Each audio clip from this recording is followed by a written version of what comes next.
নমস্কার বন্ধুরা, শুভ নববর্ষ, হ্যাপি নিউ ইয়ার। আমি এক সপ্তাহ কোনো গল্প বলতে পারিনি, আমার শরীর খুব খারাপ ছিল, তাই তোমাদের কাছে আমি ক্ষমা চেয়ে নিচ্ছি। আর এবার তোমরা নতুন বছরে নতুন ধরনের গল্প বলে শুরু করব। মজাদার গল্প, না ভূতের গল্প, না রহস্য গল্প, এমনি সুন্দর একটা গল্প, বোঝার গল্প, বুদ্ধির গল্প। উপেন্দ্র কিশোর রায়চৌধুরীর লেখা 3টি বর গল্পটি আমি তোমাদের কাছে উপস্থাপনা করছি, তাহলে শোনো মন দিয়ে। এক দেশে এক কামার ছিল, তার মতো অভাগা আর কোনো দেশে কখনো জন্মায়নি। তাকে এক জিনিস গড়তে দিলে তার জায়গায় আর এক জিনিস গড়ে রাখত, একটা কিছু সারাতে দিলে তাকে ভেঙে আরো খোঁড়া করে দিত, আর লোককে ফাঁকি যে দিত সে যে কি বলবো। কাজে কেউ তাকে কোনো কাজ করতে দিতে চাইতো না, তার দুবেলা দুটো ভাতও জুটতো না, লাভের মধ্যে সে তার গিন্নির তাড়া খেয়ে সারা হতো। একদিন সে দোকানে বসে গালে হাত দিয়ে ভাবছে, ভয়ানক শীত, গায়ে জড়াবার কিচ্ছু নেই, খিদে পেট জ্বলে যাচ্ছে, ঘরে খাবার নেই।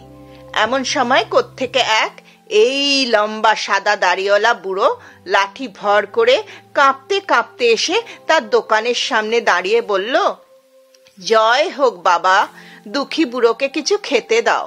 কামার বলল, বাবা, খাবার যদি থাকতো তবে নিজেই দুটো খেয়ে বাঁচতুম, দুদিন পেটে কিছু পড়েনি, ছেলেপুলে নিয়ে উপোস করছি, তোমাকে কোত্থেকে দেব?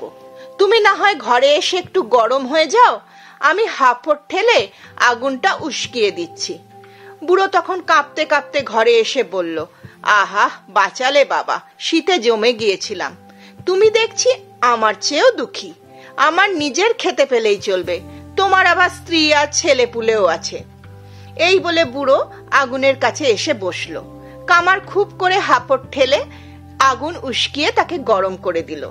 যাবার সময় বুড়ো তাকে বলল, তুমি আমাকে খেতে দিতে পারোনি, তবু তোমার যতদূর সাধ্য তুমি করেছো, এখন তোমার যেমন ইচ্ছা 3টি বর চাও, আমি নিশ্চয়ই দেব। এ কথায় কামার অনেকক্ষণ বুড়োর মুখের দিকে চেয়ে মাথা চুলকাতে লাগলো, কিন্তু কি বর চাইতে হবে সেটা সে ভেবে পেল না। বুড়ো বলল, শিগগির বলো, আমার বড্ড তাড়াতাড়ি, ঢের কাজ আছে। তখন কামার থতমত খেয়ে বলল, আচ্ছা, তবে এই বড়দিন যে আমার এই হাতুড়িটি যে একবার হাতে করবে সে আর আমার হুকুম ছাড়া সেটি রেখে দিতে পারবে না, আর যদি তা দিয়ে ঠুকতে আরম্ভ করে তবে আমি থামতে না বললে আর থামতে পারবে না। বুড়ো বলল, আচ্ছা তাই হবে, আর কি বর চাই? কামার বলল, আমার এই কেদারাখানেটি যে বসবে সে আমার হুকুম ছাড়া তা থেকে উঠতে পারবে না। বুড়ো বলল, আচ্ছা তাও হবে, আর কি? কামার বলল, আমার এই থলিটির ভিতরে আমি কোনো টাকা রাখলে আমি ছাড়া আর কেউ তাকে তা থেকে বার করতে পারবে না। সেই বুড়ো ছিলেন এক দেবতা, তিনি এই শেষ বরটিও সেই কামারকে দিয়ে ভয়ানক রেগে বললেন, অভাগা, তুই ইচ্ছা করলে এই 3 বরে পরিবার শুদ্ধ স্বর্গে চলে যেতে পারতিস, তার মধ্যে তোর এই দুর্মতি। এই বলে দেবতা চলে গেলেন। কামার আবার বসে বসে ভাবতে লাগলো। হঠাৎ তার মনে হলো যে তাই তো, এই 3 বরের জোরে তো আমি বেশ 2 পয়সা রোজগার করে নিতে পারি। তখন সে দেশময় এই কথা রটিয়ে দিল যে আমার দোকানে এলে আমি বিনি পয়সায় কাজ করে দেব। দেশের যত কিপটে পয়সাওয়ালা লোক সে কথা শুনে তার দোকানে এসে উপস্থিত হতে লাগলো। একজন আসে আর কামার তাকে 2 হাতে লম্বা লম্বা সেলাম করে আর সেই কেদারাখানায় নিয়ে বসতে দেয়। বিনে পয়সায় কাজ করিয়ে চলে যাবার সময় আর সে বেচারা তা থেকে উঠতে পারে না। কামারও বেশ ভালো মতো তার কাছ থেকে কিছু টাকা আদায় না করে তাকে উঠতে দেয় না। এমনি করে দিন কতক সে খুব টাকা পেতে লাগলো। কাউকে এনে চেয়ারে বসায়, কারো হাতে হাতুড়িখানা তুলে দেয়, তারপর টাকা না দিলে আর তাকে ছাড়ে না। যা হোক, ক্রমে সকলেই তার দুষ্টুমি টের পেয়ে গেল। তখন আর কেউ তার কাছে আসে না। কাজেই আবার তার দুর্দশার এক শেষ হতে লাগলো। এই সময় কামার একদিন একটা বনের ভেতর বেড়াতে গিয়ে একটি সাদাসিধে গোছের বুড়োকে দেখতে পেল। বুড়োকে দেখে সে আগে ভাবলো বুঝি কোনো উকিল হবে, কিন্তু তখনই আবার কোনো উকিলের সেই বনের ভেতর আসা তার ভারী অসম্ভব মনে হলো। তারপর সে আবার ভালো করে চেয়ে দেখলো যে সেই লোকটার পা দুখানি ঠিক ছাগলের পায়ের মতো খুর আছে। তখন তার বুঝতে বাকি রইল না সেই বুড়ো আর কেউ নয়, স্বয়ং শয়তান। শয়তানের পা ঠিক ছাগলের মতো থাকে। এ কথা সেই কামার ছেলেবেলা থেকে শুনে আসছিল। আর কেউ হলে তখনই সেখান থেকে ছুটে পালাতো, কিন্তু সেই কামার তেমন কিছু না করে জোর হাতে শয়তানকে নমস্কার করে বলল, প্রণাম হই। শয়তান অমনি হাসতে হাসতে তার নাম ধরে বলল, কি হে, কেমন আছো? কামার বলল, আজ্ঞে কেমন আর থাকবো, দুবেলা দুটো ভাতও খেতে পাইনি। শয়তান বলল, বটে, তুমি এতই কষ্ট পাচ্ছ, তুমি কেন আমার চাকরি করো না, আমি তোমাকে ঢের টাকা দেবো। ঢের টাকার নাম শুনে কামার তখনই শয়তানের কথায় রাজি হলো, যদিও সে জানতো যে তার কাজে একবার ঢুকলে আর কেউ ছেড়ে আসতে পারে না। শয়তান তখন তাকে 3 থলি মোহর দিয়ে বলল, এখন গিয়ে এই টাকা দিয়ে খুব আরামে খাওয়া দাও, 7 বছর পরে আমি তোমার কাছে আসব, তখন তোমাকে আমার সঙ্গে যেতে হবে। এই বলে শয়তান চলে গেল। কামারও হাসতে হাসতে টাকার থলি নিয়ে ঘরে ফিরল। সেই 3 থলি মোহর নিয়ে কামার যার পর নাই খুশি হয়ে নাচতে নাচতে বাড়ি এলো।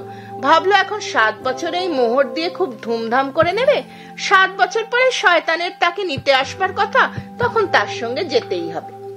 তারপর লোকে দেখলো যে কামার কেমন করে রাতারাতি বড় লোক হয়ে গেছে। এখন আর সে হাঁপড়ও ঠেলে না, লোহাও পেটে না। এখন তার গাড়ি ঘোড়া চাকর বাকরের অন্ত নেই। দিন যাচ্ছে আর তার বাবুগিরি ক্রমেই বেড়ে উঠছে। সে বাবুগিরিতে 7 বছর শেষ হবার ঢের আগেই শয়তানের দেওয়া সব টাকা ফুরিয়ে গেল। আর ঘরে একটিও পয়সা নেই, এক মুঠো চালও নেই। তখন কাজেই তাকে আবার যে কামার সেই কামারই হতে হলো, নইলে খাবে কি। তারপর একদিন সে তার দোকানে বসে একটা লোহা পিটছে আর ভাবছে কখন খদ্দের আসবে। এমন সময় একজন বুড়ো লোক ধীরে ধীরে এসে তার কাছে দাঁড়ালো। কামার আগে ভাবলো এই রে খদ্দের, তারপর চেয়ে দেখলো ওমা, এ যে শয়তান। শয়তান বলল, মনে আছে তো, 7 বছর শেষ হয়েছে, এখন আমার সঙ্গে চলো। কামার বলল, তাই তো, আমি গেলে আমার ছেলেপুলেগুলো কি খাবে? তোমার তো কতই লোক আছে, আমাকে দয়া করে ছেড়ে দাও। শয়তান বলল, সে হবে না, আমাকে ফাঁকি দেওয়া বড় শক্ত কাজ, চলো এখনই চলো। কামার বলল, তুমি ছাড়বেই না যখন, তখন তো চলতেই হবে, কিন্তু আমার হাতের এই কাজটা শেষ করে যেতে পারলে আমার ছেলেগুলোর পক্ষে বড় ভালো হতো। এর দরুন কিছু পয়সা পাওয়া যাবে। তুমি দাদা আমার এই উপকারটুকু করো না, আমি সকলের কাছে বিদায় হয়ে নি, ততক্ষণ তুমি বসে এই হাতুড়িটা দিয়ে এই লোহাখানিকে পেটো। শয়তান কাজে এমন দুষ্টু হলেও কথাবার্তায় ভারী ভদ্রলোক। সে কামারের কথা শুনে তখনই তার হাত থেকে হাতুড়িটি নিয়ে লোহাটাকে পেটাতে লাগলো। সে জানতো না যে সেটা সেই দেবতার বর দেয়া সর্বনেশে হাতুড়ি। তা দিয়ে একবার পিটতে আরম্ভ করলে আর কামারের হুকুম ছাড়া থামবার উপায় নেই। কামার তার হাতে সেই হাতুড়ি দিয়েই অমনি যেই ঘর থেকে বেরুলো, আর 1 মাসের ভিতরে সে মুখই হলো না। 1 মাস পরে কামার দোকানে ফিরে এসে দেখলো যে শয়তান তখনও ঠনাঠন করে বেদম হাতুড়ি পিটছে। আর তার দশা যে হয়েছে, খালি শয়তান বলে সে এতক্ষণ বেঁচে আছে, আর কেউ হলে মরেই যেত। কামারকে দেখে সে অনেক মিনতি করলো, ভাই ঢের হয়েছে, আমাকে মেরে ফেলে তোমার লাভ কি? তার চেয়ে তোমাকে আরো 3 থলি মোহর দিচ্ছি, আরো 7 বছরের ছুটি দিচ্ছি, আমাকে ছেড়ে দাও। কামার ভাবলো মন্দ কি, আর 3 থলি মোহর দিয়ে 7 বছর সুখে কাটানো যাবে। কাজে সে শয়তানকে বলল, আচ্ছা তবে তাই হোক। তখন শয়তান কামারকে আবার 3 থলি মোহর দিয়ে তাড়াতাড়ি সেখান থেকে চলে গেল। কামারও সেই টাকা দিয়ে আবার ধুমধাম শুরু করে দিল। তারপর সে টাকা শেষ হতো আর বেশি দেরি হলো না। তখন আর হাতুড়ি পেটা ভিন্ন উপায় নেই। এমনি করে আবার 7 বছর কেটে গেল। এবার শয়তান কামারকে নিতে এসে দেখে তার বাড়িতে ভারী গোলমাল। কি কথা নিয়ে কামার তার গিন্নির উপর বিষম চটেছে আর তাকে ধরে ভয়ানক মারছে। কামারের গিন্নি যেমন তেমন মেয়ে নয়, পাড়ার সকলে তার জ্বালায় অস্থির। কামারকে সে ঝাঁটা দিয়ে কম নাকাল করছে না, কিন্তু কামারের হাতে কিনা হাতুড়ি, কাজেই জিত হচ্ছে তারই। শয়তান এসে সব দেখে কামারকে ভয়ানক 2 থাপ্পড় লাগিয়ে বলল, বেটা পাজি, স্ত্রীকে ধরে মারিস, চল আমার সঙ্গে চল। শয়তান ভেবেছিল এতে কামারের স্ত্রী খুব খুশি হয়ে তার সাহায্য করবে, কিন্তু কামারের স্ত্রী তার কিছু না করে বটেরে হতবাগা, তোর এত বড় আস্পর্ধা, আমার স্বামীর গায়ে হাত তুলছিস বলে সেই ঝাঁটা নিয়ে শয়তানের নাকে মুখে এমনি সপাং সব মারতে লাগলো যে বেচারের দমই ফেলা দেয়। সে তাতে বেজায় থতমত খেয়ে একটা চেয়ারের ওপর বসে পড়ল। সেই চেয়ার যাতে একবার বসলে আর বিনা হুকুমে উঠবার জো নেই। কামার দেখলো যে শয়তান এবারে বেশ ভালো মতোই ধরা পড়েছে, হাজার টানাটানিতেও উঠতে পারছে না। তখন সে তার চিমটেখানা আগুনে তাতিয়ে নিয়ে তা দিয়ে আচ্ছা করে তার নাকটা টিপে ধরলো। তারপর তারা স্বামী স্ত্রী দুজনে মিলে হেইও বলে সেই চিমটে ধরে টানতেই নাকটা রবারের মতো লম্বা হয়ে গেল। 1 হাত, 2 হাত, 4 হাত, 8 হাত, নাক যতই লম্বা হচ্ছে শয়তান বেটা ততই ষাঁড়ের মতো চেঁচাচ্ছে। নাকটা যখন 20 হাত লম্বা হলো